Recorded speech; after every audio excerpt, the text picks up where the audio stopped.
નમસ્કાર સાહેબ. સાહેબ પહેલો હું મારો પોતાનો પરિચય આપી દઉં. હું દિવ્યાંગ સપોર્ટ સેન્ટર લખપત તાલુકા, અબડાસા તાલુકા અને નખત્રાણા તાલુકાનો પ્રમુખ છું. અને અત્યારે અહીંથી પહેલે જે સાંગી અહીંયા ચાલુ હતી સાહેબ, આપના દ્વારા અહીંયા જે વાતચીતો જે હાલે છે કે હું આ હાયરિંગની અંદર ક્યારેય નથી આવ્યો સાહેબ, આ પહેલી વખત આવ્યો છું. અત્યારે આ બધી ચર્ચાઓ સાંભળી છે ને અત્યારે હું જે કાર્ય કરી રહ્યો છું, અત્યારે મારું કાર્ય અમારા પીએમ જાડેજા સાહેબ છે, એમને ખબર છે મારું કાર્યની અંદર. હાજી સલેમ સલીમાનજી અમારા આગળના તાલુકા પંચાયતના પ્રમુખ શ્રી છે, એમને ખબર છે હું કાર્ય કેવું કરું છું. અમારા અત્યારે જસુભા તાલુકા પંચાયત પ્રતિનિધિ બેઠા છે, એમને ખબર છે કે હું કાર્ય કેવું કરું છું. સબ સૌના સાથ સૌના વિકાસ સાથે કાર્ય કરું છું. હું દિવ્યાંગો માટે, દિવ્યાંગ, વિધવા, નિરાધાર એના માટે હું કાર્ય કરું છું સાહેબ. આ એકબીજાના તાલુકા પંચાયત હોય કે મામલતદાર કચેરી હોય કે તલાટી સમંત્રી હોય કે સરપંચ શ્રી હોય, એમના બધાના સૌના સાથ સહકારથી અત્યારે આ બધું મારું કાર્ય થઈ રહ્યું છે. જેને આ દિવ્યાંગોને રોજગારી, સ્વરોજગારી, એની તબીબી સહાય, ઓપરેશન જેવી વિવિધ બાબતો યોજનાઓ છે, એના ઉપર હું આ બધું કાર્ય કરી રહ્યો છું. જેની અંદર અત્યારે લખપત તાલુકાની અંદર વાત કરવા જાઉં, એનએલ ગ્રીડ, નોરફંડ અને સુજલાન કંપની એના દ્વારા સપોર્ટ છે, પ્લસ અડાણી કંપની. અબડાસા તાલુકાની અંદર અડાણી કંપની એના દ્વારા છે. નખત્રાણા તાલુકાની અંદર અડાણી કંપની છે. સાહેબ હું એટલું શોર્ટકટ કરું છું, હું બીજું કોઈ કંઈ કહેવા નથી માંગતો કે અહીંયા આવડી બધી કંપનીઓ હતી, એટલા વર્ષ ત્યાં સાંગી અહીંયા હતી. મારા જે દિવ્યાંગો છે એમના માટે શું કર્યો, અત્યારે આ બધા પ્રતિનિધિઓ બેઠા છે, મારાથી મોટા છે, મારા વડીલ છે, મારા કુટુંબના છે, મારા કબીલાના છે. એને બધાને પૂછું છું કે એમાંથી એક વ્યક્તિ બતાવીને એક ગામની અંદર એક વ્યક્તિ બતાવી દે કે મારા દિવ્યાંગો આની અંદર એક ગામની અંદર 15 દિવ્યાંગો છે, તો આ 15 દિવ્યાંગો માટે શું થયું. આ મારા હેમેન્દ્રભાઈ જણસારી બેઠા છે, માનસિક બીમારી, મનમુદીના દિવ્યાંગોનું બધું કાર્ય કરે છે. પૂછા કરો સાહેબ, આ દિવ્યાંગો જન્મ લે છે ત્યારથી કરી અને મરણ પથારી સુધી જાય છે, એ દિવ્યાંગો માટે સરકારશ્રી જે પેન્શન જેવી સ્કીમ છે કે મેડિકલ સર્ટિફિકેટ છે, આવું બધું કાર્ય કરે છે.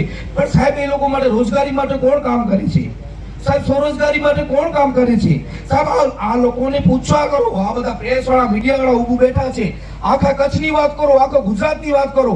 આ મીડિયા વાળાને હું પૂછા કરું છું. હું પોતે જર્નલિસ્ટ છું, all India media news reporter પણ છું અને લખપત તાલુકાનો કચ્છ કેર બ્યુરો રિપોર્ટર પણ છું સાહેબ. કચ્છ કેરમાં હું તમામને અહીંયાથી પૂછા કરું છું કે તમે અહીંયા દિવ્યાંગોનું સારામાં સારું કામ થયું હોય એ મને એક કેસ બતાવો, એક ગામ બતાવો સાહેબ. 300 દિવ્યાંગો સૌના સાથ સૌના વિકાસ સાથે કાર્ય કર્યું છે.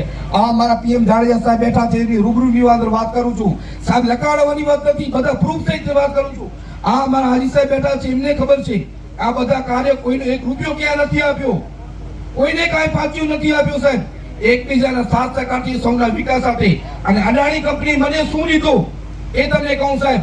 સાહેબ અત્યારે આ 4 ચોપડી 4-5 ચોપડી ભણીને બેઠા છે સાહેબ. 4-5 ચોપડી ભણવાને કોઈને નોકરી મળશે સાહેબ?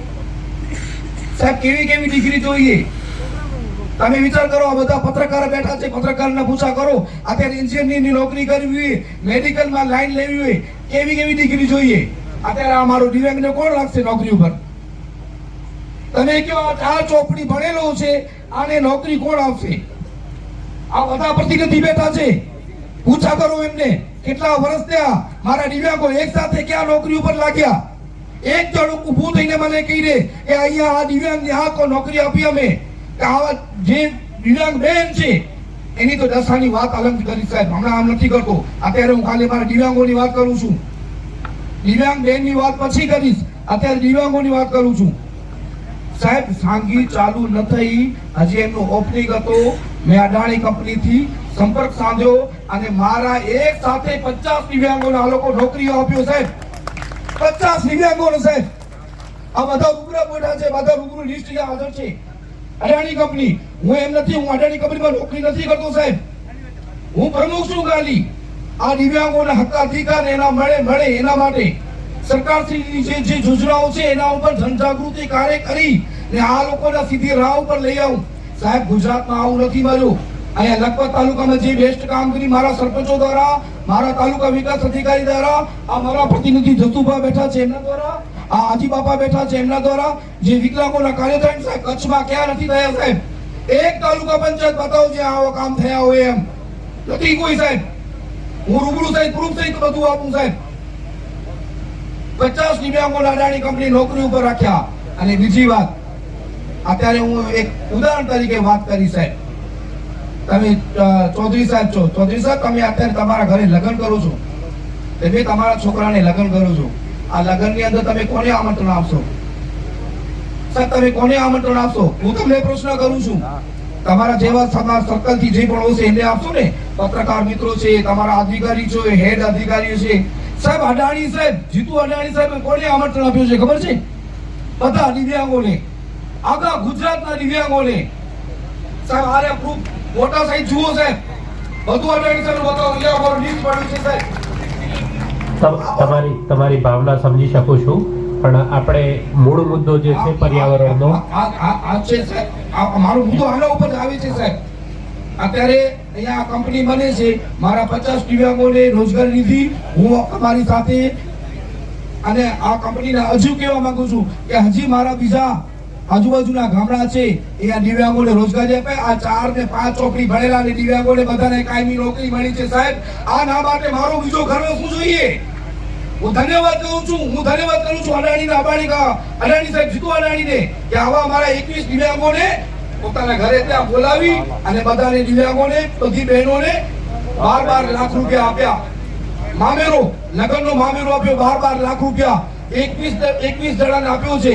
અને 12 દિવ્યાંગો અમારા એ બહેનો અમારી અહીંયા કચ્છની છે અને હજી 1 વર્ષ સુધી આવશે એવો નિર્ણય કર્યો છે સાહેબ.